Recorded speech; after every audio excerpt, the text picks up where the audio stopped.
Abolire il bollo auto, recuperandone le entrate con un'ulteriore accisa sui carburanti.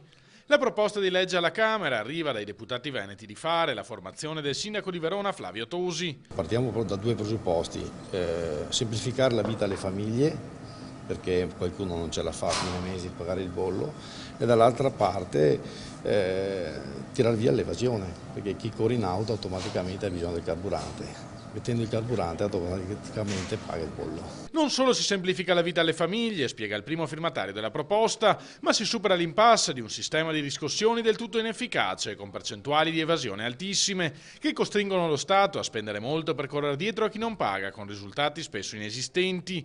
Chiunque inoltre pagherebbe in base a quanto usa l'auto, come è giusto che sia. Quindi questa è una proposta che noi consideriamo che il governo possa far propria, perché è una proposta di buon senso, molto semplice, intuitiva e che è a vantaggio del Paese.